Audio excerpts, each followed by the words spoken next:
Morning students. आज हम लोग स्टार्ट कर रहे हैं chapter number 11 photo electric effect and dual nature of matter and radiation. तो बेसिकली इस चैप्टर में हम क्या पढ़ने वाले हैं? आज हम पढ़ेंगे फोटॉन्स के बारे में।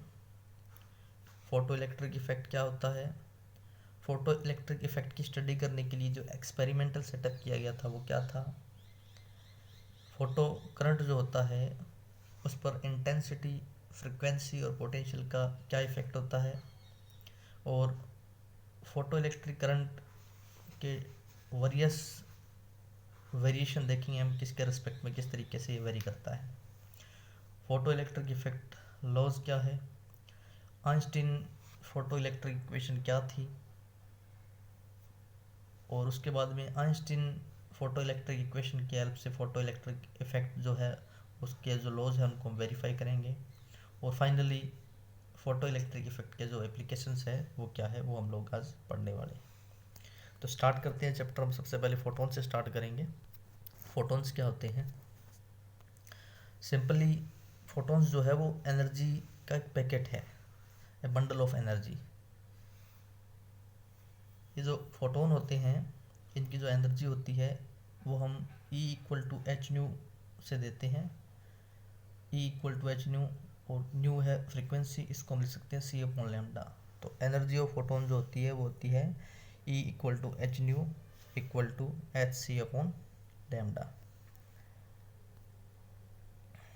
यहाँ h जो है वो प्लांक कांस्टेंट है, न्यू जो रेडिएशन है उसकी फ्रीक्वेंसी है, c स्पीड ऑफ लाइट है, और लैम्डा जो है वो वेवलेंथ है। फोटोन्स की प्रॉपर्टीज़ क्या क्या होती है देखिए। A photon travels at speed of light in vacuum. Vacuum में जो फोटोन है वो लाइट की स्पीड से ट्रेवल करते हैं। इनका रेस्ट मास 0 होता है। It has 0 rest mass, that is the photon can not exist at rest. तो ये रेस्ट पर एग्जिस्ट नहीं कर सकते, ये मोशन में ही एग्जिस्ट करते हैं। The kinetic mass of a photon. अब काइनेटिक मास जो होता है वो किस तरीके से हम फाइंड आउट करते हैं, ये फॉर्मूला यूज़ करते हैं E=mc² वाला। तो यहाँ से काइनेटिक मास अपने पास आता है E/c², और E की जो वैल्यू है फोटोन की एनर्जी वो क्या होती है, ये होती है। इसको जब इसमें पुट करेंगे तो अपने पास आएगा जो काइनेटिक मास है वो आएगा m=h/c⁴। The momentum of a photon. जो मोमेंटम है वो फोटोन का P=v/c फॉर्मूले से फाइंड आउट करते हैं। ये जो इक्वेशन थी मोमेंटम P=mv या mc होता है, इसको c से मल्टीप्लाई करेंगे दोनों तरफ तो ये हो जाएगा mc, देन E/c/c², c से c कैंसिल हो गया, ये हो गया E/c। तो हमें मिला P=E/c=h/a। तो मोमेंटम जो आया फोटोन का वो आ गया P=h/λ। नेक्स्ट प्रॉपर्टीज़ की पढ़ते हैं। Photon travels in a straight line. Straight line में ट्रेवल करते हैं, ये बहुत इंपॉर्टेंट है। 6 पॉइंट जो है, energy of a photon depends upon frequency of the photon, so the energy of photon does not change when photon travels from one medium to another medium. दो बातें हम पढ़ेंगे। एक हम बात पढ़ेंगे कि जो एनर्जी होती है फोटोन की वो फ्रीक्वेंसी के ऊपर जो है वो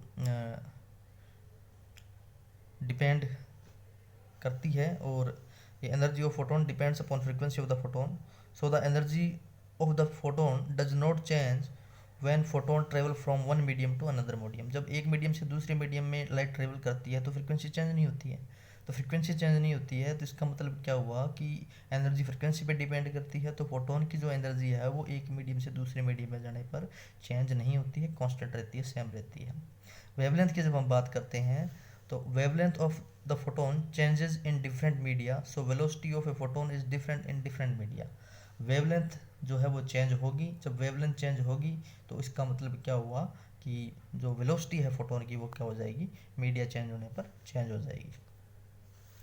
फोटोन्स आर इलेक्ट्रिकली न्यूट्रल, ये भी बहुत इंपॉर्टेंट है। फोटोन्स पर किसी तरीके का कोई चार्ज नहीं होता है।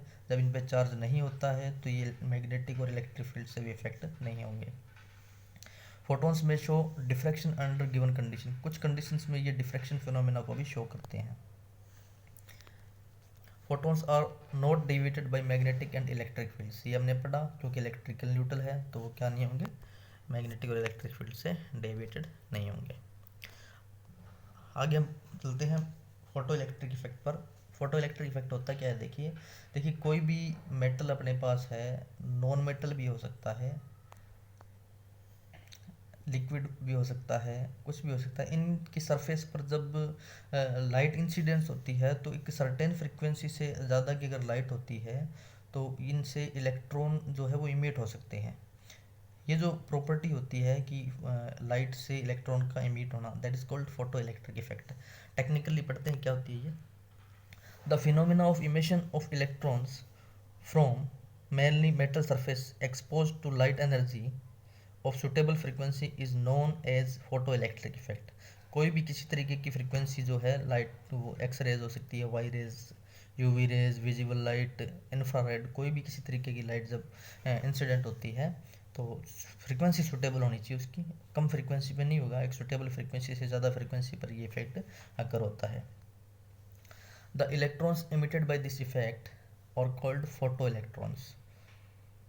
The current constituted by photoelectrons is known as photoelectric current। तो जहाँ हम बार बार बात करेंगे photoelectric current की बात यहाँ पे करने वाले हैं। Non metal also show photoelectric effect। Liquid and gases also show the effect but to limited extent। सबसे ज़्यादा जो है मेटल्स ये इफेक्ट शो करते हैं, नॉन मेटल्स भी करते हैं, लिक्विड गैसेस भी करते हैं, पर वो क्या है, एक लिमिटेड एक्सटेंट में इसको शो करते हैं। मेटल्स हमने लिया, यूवी इंसिडेंट हुई, और ये देखिए इलेक्ट्रॉन्स जो है फोटो इलेक्ट्रॉन्स इमिट हो रहे हैं। एक बार फिर से देखते हैं, ये मेटल है, इसमें फ्री इलेक्ट्रॉन्स है, जैसी यूवी इस पे इंसिडेंट हुई ये इलेक्ट्रॉन्स क्या हो गए, इमिट हो गए, इनको बोल दिया हमने फोटो इलेक्ट्रॉन्स।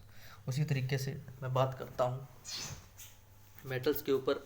अगर विजिबल लाइट जो है वो इंसिडेंट होती है तो विजिबल लाइट की सेंस फ्रीक्वेंसी जो है वो सर्टेन फ्रीक्वेंसी नहीं है जो हमें चाहिए इलेक्ट्रॉन को बाहर निकालने के लिए, तो किसी तरीके के फोटो इलेक्ट्रॉन्स जो है यहाँ पर इमिट नहीं होंगे। एल्काइल की बात करते हैं। एल्कलीज जो मेटल्स होते हैं उनकी, एल्कलीज मेटल्स पर जब विजिबल लाइट आती है तो ये मेटल जो है इनसे फोटो इलेक्ट्रॉन्स का जो है इमिट हो सकते हैं फोटो इलेक्ट्रॉन्स एल्कलीज मेटल्स के लिए। ये हमने बात की थी मेटल्स जो नॉन एल्कलाइज थे, उनमें विजिबल लाइट से जो है वो इसी तरीके के फोटो इलेक्ट्रॉन्स जो है वो इमिट नहीं होते हैं। आगे बात करते हैं हम एक्सपेरिमेंटल सेटअप की, कि फोटो इलेक्ट्रिक इफेक्ट की जब स्टडी की जाती है तो किस तरीके से हम स्टडी करते हैं, उसके लिए एक्सपेरिमेंटल सेटअप हमने एक यूज़ करना है। ये मैंने एक ग्लास की ट्यूब ली है, और ये जो डब्ल्यू लिखा हुआ है ये क्वार्ट्ज की विंडो यहाँ पे लगी हुई है। ये मैंने ग्लास की ट्यूब और क्वार्ट्ज की विंडो क्यों ली है इसका भी अब रीज़न हम देखते हैं यहाँ पर। ये मैंने एक कैथोड सी लिया है, ये मेरा एनोड है, इसको मैंने पोटेंशियल सोर्स से कनेक्ट किया है। पोटेंशियल सोर्स से मैंने कनेक्ट इसलिए किया है कि ये जो सी और ए है इनकी मैं पोलरिटी को जो है वो चेंज कर सकता हूँ, पोटेंशियल डिफरेंस को चेंज किया जा सकता है ज़रूरत के हिसाब से, इसलिए इतना बड़ा सेटअप ये हमने लिया हुआ है। सी मेटालिक कैथोड है, ए मेटालिक एनोड है, डब्ल्यू जो है वो क्वार्ट्ज विंडो है। यूवी लाइट जैसे इसके ऊपर इंसिडेंट होगी इलेक्ट्रॉन्स का क्या होगा, ये देखिए यूवी लाइट इंसिडेंट हो रही है, इलेक्ट्रॉन्स जो है वो इसके हो रहे हैं इमिट हो रहे हैं। तो यूवी लाइट इंसिडेंट होने से इलेक्ट्रॉन्स का क्या होगा, इमिटेशन होगा, और इलेक्ट्रॉन्स ही से एक की ओर जाएंगे। क्यों जाएंगे, इसलिए जाएंगे कि हमने ये जो पोटेंशियल सोर्स लगा रखा है वो इसको पॉजिटिव पे रखता है, इसको नेगेटिव पे रखता है। इलेक्ट्रॉन्स का चार्ज नेगेटिव होता है तो ये पॉजिटिव प्लेट इन इलेक्ट्रॉन्स को अपने ओर अट्रैक्ट करती है, तो इलेक्ट्रॉन इस ओर जाते हैं। Glass transmits only visible and infrared lights but not UV lights. तो हमने ये ग्लास का लिया है क्योंकि इसमें से यूवी लाइट्स जो है वो यहाँ पर्टिकुलर अगर आए तो वो कहाँ से ट्रांसमिट हो, क्वार्ट्ज विंडो से ट्रांसमिट होके यहाँ पर सी पर अपने को मिले, तो क्वार्ट्ज जो है वो यूवी को ट्रांसमिट करता है। अब हम बात करते हैं कि when light of suitable frequency falls on the metallic cathode photo electrons are emitted. These photoelectrons are attracted towards the positive anode and hence photoelectric current is constituted। यहाँ से यूवी लाइट इस पे इंसिडेंट हुए, electrons जो है वो emit हुए, electrons emit हुए, तो इलेक्ट्रॉन्स इमिट होने से क्या हुआ, इलेक्ट्रॉन इमिट होने से ये एनोड था पॉजिटिव, ये इलेक्ट्रॉन्स नेगेटिव होते हैं, इन्होंने इसको अट्रैक्ट किया तो सारे के सारे इलेक्ट्रॉन इस ओर क्या करने लगे, मूव करने लगे। और इलेक्ट्रॉन्स जब मूव करते हैं तो उसको हम क्या बोलते हैं, करंट बोलते हैं। ये जो है इस सिचुएशन में इसको फोटो इलेक्ट्रिक करंट हम बोलते हैं, क्योंकि ये फोटो इलेक्ट्रिक इफेक्ट के कारण कंस्टिट्यूट हो रहा है। आगे की ओर बढ़ते हैं। तो ये जो फोटो इलेक्ट्रिक करंट जो यहाँ पर अपने को मिला, उस फोटो इलेक्ट्रिक करंट पर किस किस फैक्टर का इफेक्ट पड़ता है, ये बहुत इंपॉर्टेंट है, देखते हैं। तो सबसे पहले हम इंटेंसिटी की बात करते हैं। जो लाइट इंसिडेंट हो रही है, ये जो यूवी लाइट इंसिडेंट हो रही थी, इसकी इंटेंसिटी इस करंट को किस तरीके से इफेक्ट करती है। फिर हम फ्रीक्वेंसी की बात करेंगे, फ्रीक्वेंसी किस तरीके से इफेक्ट करती है। फिर हम बात करेंगे ये जो पोटेंशियल हम प्रोवाइड करवा रहे हैं, ये किस तरीके से इस करंट को इफेक्ट करता है। तो ये सारे फैक्टर्स हम देखते हैं किस किस तरीके से ये इस फोटो इलेक्ट्रिक करंट को इफेक्ट करते हैं। तो सबसे पहले हम बात करते हैं effect of intensity of incident light on photo electric current. तो इंटेंसिटी को हम ग्राफ हम ड्रॉ करते हैं इंटेंसिटी और करंट के बीच में, फोटो इलेक्ट्रिक करंट के बीच में। तो जैसे जैसे हम इंटेंसिटी को इंक्रीज़ करते हैं तो अपने को एक लीनियर ग्राफ मिलता है। इसका मतलब इंटेंसिटी को इंक्रीज़ करने पर फोटो इलेक्ट्रिक करंट जो है वो इंक्रीज़ होता है, मतलब एक दूसरे के प्रोपोर्शनल होते हैं। फॉर ए फिक्स्ड फ्रीक्वेंसी, हम बार बार ये बात करेंगे फिक्स्ड फ्रीक्वेंसी की, क्योंकि फिक्स्ड फ्रीक्वेंसी से कम फ्रीक्वेंसी पर तो फोटो इलेक्ट्रिक इफेक्ट अकर नहीं होता है। एक सर्टेन फ्रीक्वेंसी जो है उससे ज़्यादा अगर फ्रीक्वेंसी होगी लाइट की तो ही फोटो इलेक्ट्रिक इफेक्ट अकर होगा। Okay, for a fixed frequency the photo electric current increases linearly with increase in intensity of incident light। तो जैसे जैसे ये इंटेंसिटी को इंक्रीज करेंगे, ये जो फोटो इलेक्ट्रिक करंट है वो भी क्या होगा, इंक्रीज होगा। सेकंड जो इफेक्ट है वो पढ़ते हैं, फोटो इलेक्ट्रिक करंट पर पोटेंशियल का क्या इफेक्ट होता है। तो हम पोटेंशियल और करंट के बीच में ग्राफ ड्रॉ करते हैं। हम ये देखते हैं कि ये दो ग्राफ मैंने ड्रॉ किए हैं, L1 और L2। Okay, for a fix frequency and intensity of incident light, light की जो इंटेंसिटी है वो और फ्रीक्वेंसी है दोनों को हमने फिक्स्ड रखा। ये इंटेंसिटी L1 और ये इंटेंसिटी L2, दो अलग अलग इंटेंसिटी की बात की। पहले इंटेंसिटी को मैंने रखा एक पर्टिकुलर फ्रीक्वेंसी पर, तो मुझे पोटेंशियल को जब मैं इंक्रीज़ करता हूँ तो मेरा करंट इस ग्राफ को फॉलो करते हुआ इंक्रीज़ होता है। फिर मैंने इंटेंसिटी को इंक्रीज़ किया, इस सिचुएशन में मैं जब पोटेंशियल को इंक्रीज़ करता हूँ तो मेरा जो करंट है वो इस ग्राफ को फॉलो करता हुआ इंक्रीज़ होता है। For a fixed frequency and intensity of incident light the photo electric current increases with increase in positive potential applied to the anode. हमने ए पर जो पोटेंशियल लगाया था उसको जैसे जैसे हम इंक्रीज करते हैं पर्टिकुलर फ्रीक्वेंसी और इंटेंसिटी पर, तो जो करंट है वो क्या होता है, इंक्रीज होता है। When all photoelectrons reach the plate A, current becomes maximum and is known as saturation current। तो जब इस सिचुएशन में सारे के सारे इलेक्ट्रॉन्स मेटालिक कैथोड सी से निकल के जब ए पर आ जाएंगे तो इस सिचुएशन में जो करंट होगा उसको हम बोलते हैं सैचुरेशन करंट। सारे आ चुके हैं, सैचुरेट हो चुके हैं, तो इसको हम क्या बोलेंगे, सैचुरेशन करंट। आगे बढ़ते हैं। अब देखिए क्या हुआ कि मैंने पोटेंशियल को इंक्रीज़ किया, मुझे सैचुरेशन करंट की कंडीशन मिली, करंट इंक्रीज़ हो रहा है और एक मैक्सिमम वैल्यू तक रीच हो रहा है। अब मैं पोटेंशियल को डिक्रीज़ करना स्टार्ट करता हूँ। जब मैं पोटेंशियल को डिक्रीज़ करना स्टार्ट करता हूँ तो मैं ये देखता हूँ कि जब मैं पोटेंशियल ज़ीरो कर देता हूँ उस सिचुएशन में करंट की वैल्यू ज़ीरो नहीं होती है। यहाँ ग्राफ में मुझे शो हो रहा है कि जब मैं पोटेंशियल को डिक्रीज़ करते हुए ज़ीरो कर देता हूँ तो कुछ ना कुछ करंट मुझे यहाँ पर मिल रहा है, यानी करंट की वैल्यू ज़ीरो नहीं हुई है। इसका मतलब है कि कुछ इलेक्ट्रॉन्स ऐसे बचे हुए हैं जिनके पास अभी भी क्या है, काइनेटिक एनर्जी है और वो ए प्लेट पर पहुंच रहे हैं, काइनेटिक एनर्जी है उनके पास सफिशिएंट। मैं क्या करता हूँ, ये जो ए प्लेट मिली थी एनोड, इस पर सी के रेस्पेक्ट में नेगेटिव पोटेंशियल को अप्लाई करता हूँ और नेगेटिव में पोटेंशियल को इंक्रीज़ करता जाता हूँ। इस सिचुएशन में मुझे एक पर्टिकुलर नेगेटिव पोटेंशियल के ऊपर इस करंट की वैल्यू ज़ीरो मिलती है। इसको हम बोलते हैं stopped potential. When the potential is decreased, the current decreases but does not becomes zero at zero potential. This shows that even in the absence of accelerating potential, a few photoelectrons manage to reach the plate on their own due to their kinetic energy। कुछ electrons ऐसे थे जिनके पास अभी भी kinetic energy थी। When negative potential is applied to the plate A with respect to C, photoelectric current becomes zero at a particular value of negative potential called stopping potential और cut off potential. जिस negative potential पर ये current zero हो रहा है उस negative potential को हम स्टॉपिंग पोटेंशियल या कट ऑफ पोटेंशियल जो है बोलते हैं। आगे बढ़ते हैं। Intensity of incident light does not effect the stopping potential. अब देखिए हमने इस ग्राफ में लिया L1 इंटेंसिटी थी, L2 इंटेंसिटी, दोनों इंटेंसिटीज़ के लिए जब मैं पोटेंशियल को डिक्रीज कर रहा हूँ तो मुझे स्टॉपिंग पोटेंशियल की वैल्यू एक ही मिल रही है। इस स्टॉपिंग पोटेंशियल के ऊपर करंट क्या हो रहा है, जीरो हो रहा है। इसी तरीके से इंटेंसिटी अगर मैं ये ग्राफ और लेना चाहूँगा तो भी मुझे इसी तरीके से मिलने वाला है। मैं एक ग्राफ यहाँ और लेना चाहूँगा तो भी यहीं आकर जीरो होने वाला है, इसी पर्टिकुलर पॉइंट पर जीरो होने वाला है। ओके आगे बढ़ते हैं।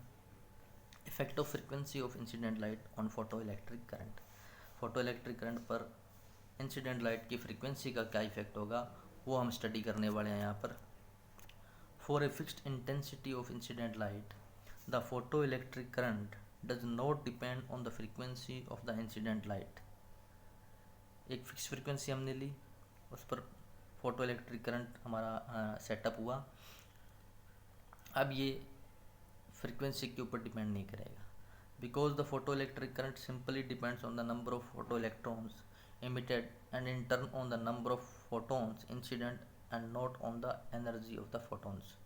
अब देखिए हमने एक मेटल लिया, उसकी मेटल की सरफेस के ऊपर लाइट इंसिडेंट हुई। ये जो लाइट थी इसकी एक पर्टिकुलर सर्टेन फ्रीक्वेंसी थी जिस पर इलेक्ट्रॉन्स इमिट हो सकते थे। इसने इलेक्ट्रॉन इमिट करने का काम कर दिया, इलेक्ट्रॉन्स इमिट हो गए। इलेक्ट्रॉन्स इमिट होने के बाद में फोटो करंट सेटअप होगा।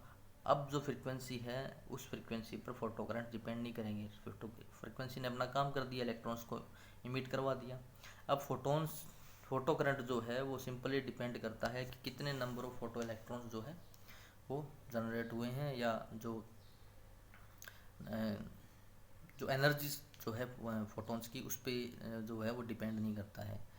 फोटो करंट किस पे डिपेंड करता है, नंबर ऑफ फोटोन्स पर डिपेंड करता है, कितने इंसिडेंट हो रहे हैं नंबर ऑफ फोटोन्स। जितने ज़्यादा इंसिडेंट होंगे उतने ज़्यादा वो क्या करेंगे, इलेक्ट्रॉन्स को साथ इंट्रैक्शन करेंगे और उनको मेटल सरफेस से बाहर निकालने का काम करेंगे। Effect of frequency of incident light on stopping potential. Stopping potential पर बात करते हैं। मैं एक छोटा सा ग्राफ ड्रॉ करता हूँ पोटेंशियल के बीच में और करंट के बीच में, फोटो करंट के बीच में। तो मुझे ये ग्राफ मिला था कि मैंने जब पोटेंशियल को डिक्रीज़ किया तो मुझे स्टॉपिंग पोटेंशियल मिला एक पर्टिकुलर फ्रीक्वेंसी पर Vs1। फिर मैं क्या करता हूँ, फ्रीक्वेंसी को चेंज करता हूँ, फिर मुझे स्टॉपिंग पोटेंशियल मिलता है Vs2। तो कंक्लूजन ये निकलता है कि अगर फ्रीक्वेंसी हम ज़्यादा लेते हैं तो स्टॉपिंग पोटेंशियल की वैल्यू बढ़ जाती है। हमने अभी पीछे ये देखा था कि इंटेंसिटी जो है वो इफेक्ट नहीं करती स्टॉपिंग पोटेंशियल को। इंटेंसिटी को आप चेंज कर दीजिए किसी पर्टिकुलर मेटल के लिए तो स्टॉपिंग पोटेंशियल की वैल्यू सेम आएगी। बट फ्रीक्वेंसी अगर चेंज होंगे तो स्टॉपिंग पोटेंशियल जो है उसकी वैल्यू चेंज हो जाएगी। ज़्यादा फ्रीक्वेंसी के लिए स्टॉपिंग पोटेंशियल की वैल्यू ज़्यादा आएगी। Okay, for a fixed intensity of incident light the photo electric current increases and is saturated with increase in positive potential applied to the anode।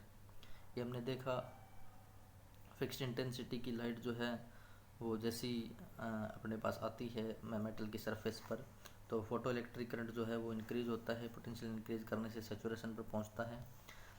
जब उसको सेम फ्रीक्वेंसी जो है उस पर, ये हमने अभी पीछे दो बातें पढ़ी थी। एक हमने इंटेंसिटी की बात पढ़ी थी, इंटेंसिटी में सेचुरेशन करंट की वैल्यू अलग अलग थी, स्टॉपिंग पोटेंशियल सेम था।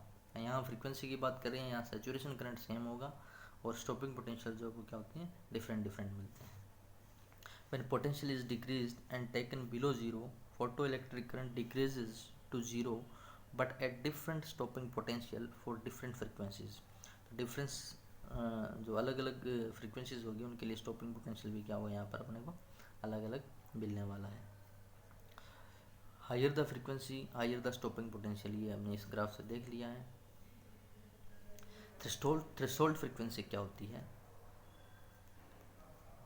हमने फ्रीक्वेंसी और पोटेंशियल के बीच में एक ग्राफ प्लॉट करना है। The graph between stopping potential and frequency does not pass through the origin. ये ओरिजिन से नहीं पास आउट हो रहा है। इसका क्या मतलब है?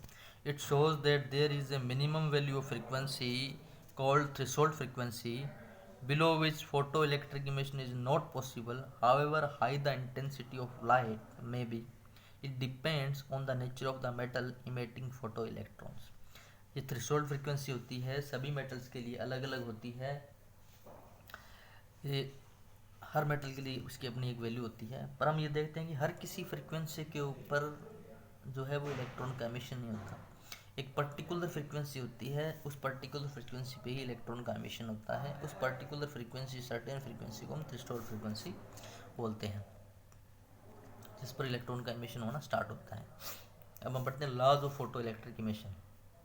First, for a given substance there is a minimum value of frequency of incident light called threshold frequency below which no photoelectric emission is possible, howsoever the intensity of incident light may be. अब light की intensity चाहे कितनी हो, frequency उस certain value से ज़्यादा होनी चाहिए। उस सर्टेन वैल्यू से कम फ्रीक्वेंसी है तो फोटो इलेक्ट्रिक करंट जो है वो कंस्टिट्यूट नहीं होगा। The number of photoelectrons emitted per second, that is photoelectric current, is directly proportional to the intensity of incident light provided the frequency is above the threshold frequency. Threshold frequency से ज़्यादा frequency है, इसका मतलब photo electrons emit होंगे, photo electric current setup होगा। अब अगर हम इंटेंसिटी को इंक्रीज करते हैं तो करंट की वैल्यू भी क्या होती जाएगी? इंक्रीज होती जाएगी। आगे की ओर बढ़ते हैं। The maximum kinetic energy of the photo electrons is directly proportional to the frequency provided by the frequency is above the threshold frequency. अब देखिए, थ्रेशोल्ड फ्रीक्वेंसी से अब अगर फ्रीक्वेंसी अपने पास है तो जो मैक्सिमम काइनेटिक एनर्जी होगी फोटो इलेक्ट्रॉन्स की वो फ्रीक्वेंसी के प्रोपोर्शनल होगी। The maximum kinetic energy of the photo electrons is independent of the intensity of the incident light. Photo electrons की काइनेटिक एनर्जी जो है, मैक्सिमम काइनेटिक एनर्जी, वो intensity पर डिपेंड नहीं करती है। The process of photo electric emission is instantaneous, that is as soon as the photon of suitable frequency falls on the substance it emits photo electron. जैसे ही गिरेगा, गिरते ही क्या हो जाएगा? फोटो इलेक्ट्रॉन इमिट हो जाएगा। किसी तरीके का टाइम लेग इसमें नहीं आएगा। The photo electric emission is 1:1, that is for every photon of suitable frequency one electron is emitted। एक फोटोन एक इलेक्ट्रॉन से इंटरेक्शन करके उसी को बाहर निकालेगा। ये जो फोटो इलेक्ट्रिक इफेक्ट हमने पढ़ा है, एक्सपेरिमेंटल सेटअप पढ़ा है, इसके बारे में स्टडी की है। आइंस्टीन ने इससे रिलेटेड एक इक्वेशन दी थी जिसको हम बोलते हैं आइंस्टीन फोटो इलेक्ट्रिक इक्वेशन। वो इक्वेशन क्या थी?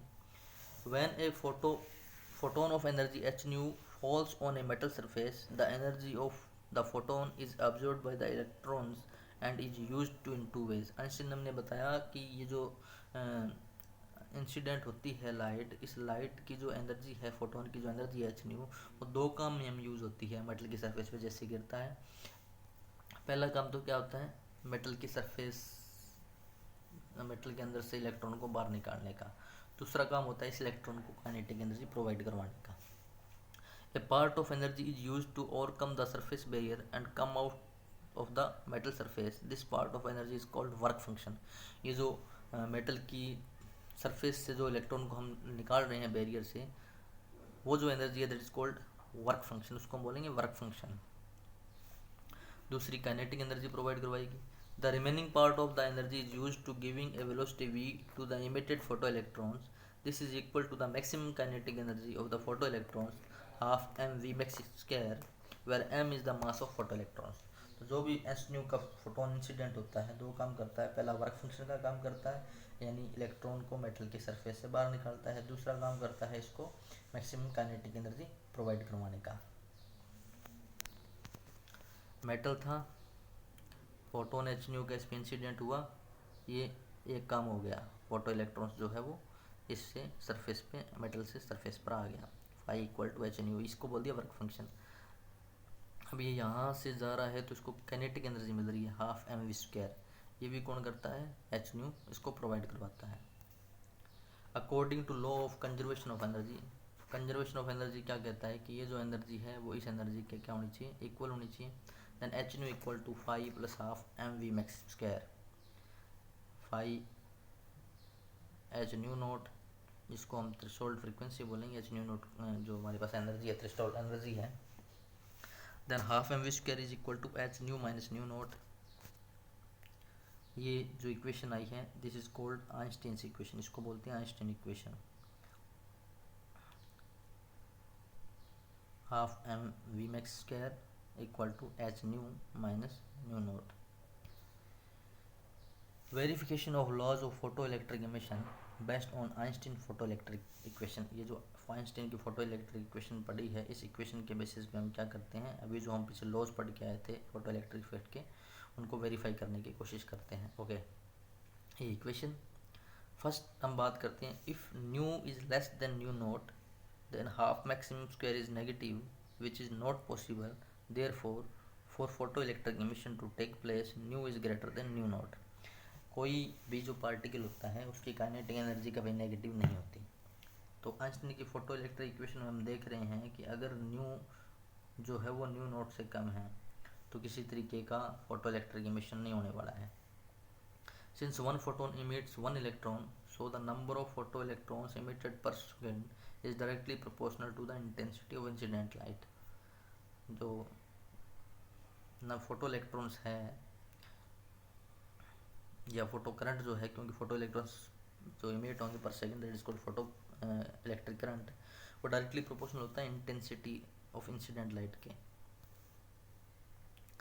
It is clear that ½ mv square proportional frequency as h and nu net are constant. This shows that kinetic energy of the photoelectrons is directly proportional to the frequency of incident light. तो जो kinetic energy हम पीछे भी पढ़ गए हैं, kinetic energy जो होती है वो क्या होती है फोटो इलेक्ट्रॉन्स की, वो फ्रिक्वेंसी के डायरेक्टली प्रोपोर्शनल होती है। Photo electric emission is due to collision between a photon and an electron.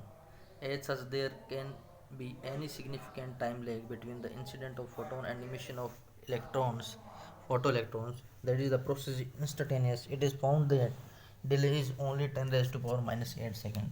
तो आइंस्टीन ने हमें ये बताया कि ये इंस्टेंटेनियस प्रोसेस है और जो डिले होता है वो 10⁻⁻8 सेकेंड्स का होता है, किसी तरीके का टाइम लेग इसमें ज़्यादा नहीं होता है। फोटो इलेक्ट्रिक इफेक्ट जो है उसकी एप्लीकेशंस क्या है। ऑटोमेटिक फायर अलार्म में इसका यूज़ किया जाता है, ऑटोमेटिक अलार्म में इसका यूज़ किया जाता है। इसके अंदर intelligent transmission, reproduction of sound in cinema, paper industries में पेपर की थिकनेस फाइंड आउट करने के लिए इसका यूज़ किया जाता है, और एस्ट्रोनॉमी है, ओपेसिटी ऑफ सॉलिड्स है, ऑटोमेटिक स्विचिंग जो है स्ट्रीट लाइट्स की, वहाँ इसका यूज़ किया जाता है। To control the temperature of furnace में इसका यूज़ किया जाता है। फोटोमेट्री